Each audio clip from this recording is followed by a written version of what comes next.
E eu lembro que a minha ficha caiu, que eu conhecia alunos que eram melhores do que eu olhava para eles e pensava, aquele cara sabe mais do que eu. E eu me lembro desse meu sentimento. Quando eu tive esse sentimento, eu tinha 13 anos de idade. Eu tinha duas hipóteses. Hipótese número 1 era achar que eu não era capaz. Eu duvidar da minha capacidade. Não foi essa a minha reação. Não, eu vou conseguir, eu vou batalhar, eu vou estudar mais. Todo mundo termina a 8ª série e vai pro ensino médio. Sim. Eu não fui pro ensino médio. Eu achava que o meu caminho era esse, ser militar. E eu talvez, certamente, teria uma vida boa, decente. Uma pessoa que ganha 20 mil reais por mês, como os meus amigos provavelmente ganham hoje, tem uma vida privilegiada em relação à maioria da população. Mas eu não tinha noção do que eu poderia muito mais, não é? Eu faço uma palestra hoje com duração de 1 hora e me pagam 490 mil reais por uma palestra de 1 hora. Isso seria equivalente a 2 anos de salário por 1 hora. Mas eu não sabia que isso existia e nem tampouco como eu poderia chegar a isso. Eu nem planejava, nem desejava isso. Estava fora do meu escopo. Então eu sempre pensei, Fabi, no próximo passo. Eu não tinha nenhum medo do futuro, Caio. Eu não tinha nenhuma insegurança. Então eu estava muito tranquilo, meu futuro, tranquilo. Não tinha nenhuma ansiedade, eu tinha 17 anos nesse momento. E não tinha necessidades financeiras, porque eu morava com os meus pais. E minha vida era o quê? Dormia, acordava, almoçava, jantava, estudava. Eu não tinha grandes gastos. Eu morava na periferia do Rio. Não tinha grandes gastos. Então eu estava tranquilo. Tava tranquilão, andava de ônibus, estava acostumado a andar de ônibus, estava tranquilão. O que acontece no meio desse ano? Eu começo a namorar a Luciana. Quando eu comecei a namorar a Luciana, era a minha primeira namorada. Eu tinha 18 anos. Por quê? O que foi a minha vida antes daquilo? Era só estudar, cara. Não tinha namorar. Era estudar o tempo todo. Porque eu sabia que estudando eu vou evoluir. Era esse o caminho que eu tava. Quando eu começo a namorar com a Luciana e eu me apaixono por ela de uma maneira muito avassaladora, eu penso, não vou ficar pedindo dinheiro pro meu pai pra sair, pra ir pro cinema, pra poder namorar. Minha moral tava baixa pra caramba, que eu tinha sido expulso, né? Eu preciso ganhar uma grana. Foi aí que eu comecei a vender relógio. E aí, cara, o que acontece? Eu começo a vender. Quando eu começo a vender relógio, começa a entrar dinheiro. E eu começo a vender mais. Eu vendia como? Não tinha internet, não tinha nada. Eu vendia o quê? Boca a boca. Além de boca a boca, além dos vizinhos, além de indicação, eu anunciava no jornal de classificado. E aí as pessoas ligavam, eu conversava, ia lá, entregava o produto, comprava. Às vezes eu anunciava o produto, nem tinha um produto, mas o cara dizia que ia comprar, eu ia lá, comprava o produto e vendia. Fazia um dropshipping. Aí eu comecei a vender relógio, que eu gostava muito de relógio. Eu tinha um relógio calculadora, aí vendi meu relógio. Aí eu vendi aquela linha ProMaster da Citizen, que eram uns relógios bonitinhos, Sim. que pareciam digitais, mas assim, com os desenhos. Pra época era muito tecnológico. E aí vendi muito desses relógios. Vendi. E houve um mês eu acho que eu vendi relógio por uns 8 meses a 1 ano, quase. Houve um mês que eu ganhei mais que meu pai e minha mãe. Eu parei pra pensar na vida, cara. Eu sou um cara questionador. Eu falei, peraí, cara, tenho 18 anos de idade. Eu já tava independente já, financeiramente falando, ali já. Não era muito dinheiro que eu ganhava. Eu devia ganhar uns 3 mil reais por mês, 4 mil. Mas teve um mês que eu ganhei 8. Eu vendi mais. Pra minha realidade naquela época era muito dinheiro. E aí eu comecei a pensar na vida, cara. Questionar a vida. Falei, peraí, por que as pessoas saem daqui da periferia, 6 da manhã, pra chegar lá no centro, 8h30 da manhã, trabalham um dia inteiro e volta para ganhar um salário mínimo? Por que as pessoas fazem isso? Faz sentido isso? Aquilo me chamou a atenção pra vendas. Só que o seguinte, nunca foi meu plano A vender relógio. Não é que eu pensei, vou abrir uma loja de relógio. Não. Pra mim era um bico, que eu ia abandonar esse bico pra começar a minha faculdade. Ia fazer 4, 5 anos de faculdade, ia terminar a faculdade em 6, 7 anos, ia arrumar um emprego, ia tocar minha vida. Ou seja, não é que a minha experiência de vender relógio me chamou a atenção para um caminho empreendedor. Era bico para mim.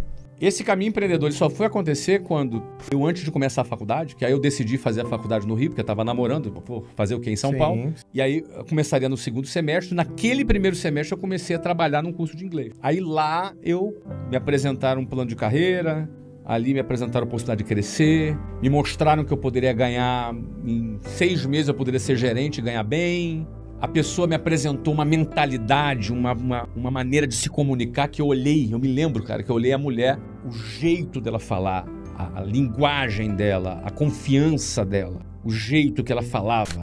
Eu olhava para aquela mulher e falava assim, cara, de que planeta veio essa mulher? Cara, ela dominava uma sala com 40 desempregados, meu amigo. E ela botava todo mundo na linha ali.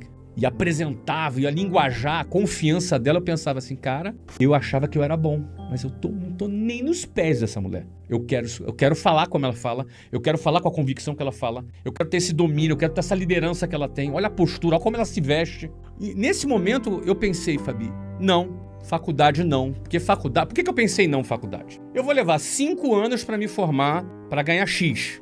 Aqui, nesse trabalho, se eu chegar a gerente, eu vou ganhar X daqui a 6 meses. Quando eu falo eu vou ganhar X daqui a 6 meses, eu penso, vou casar com a Luciana.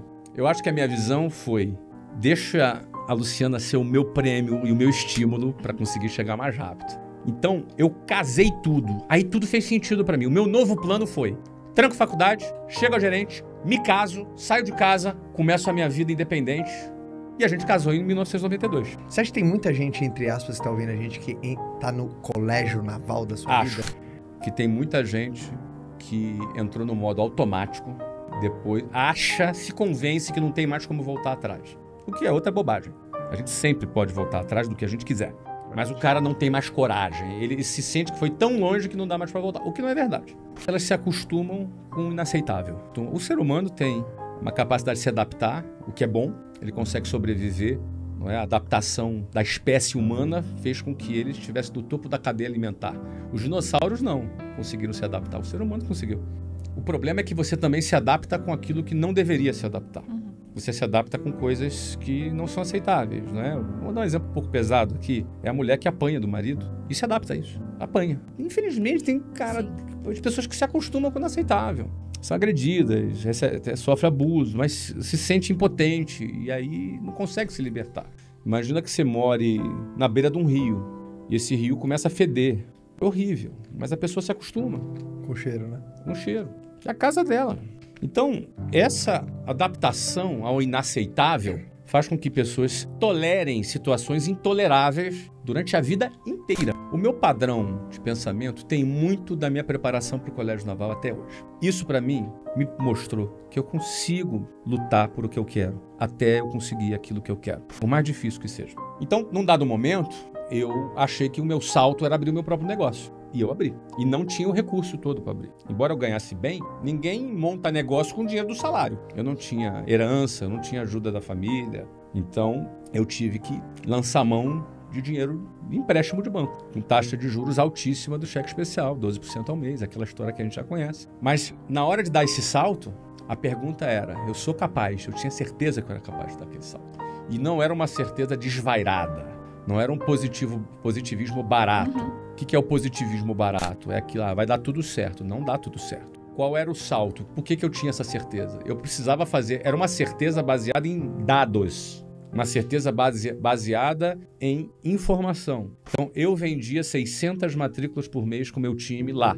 Para eu dar certo na minha própria escola, eu só precisaria vender 100 por mês. Então, se eu vendesse 6 vezes menos do que eu já estava acostumado a vender, eu já dava certo. Então, parece menos loucura do que parece. Mesmo pegando um empréstimo caro.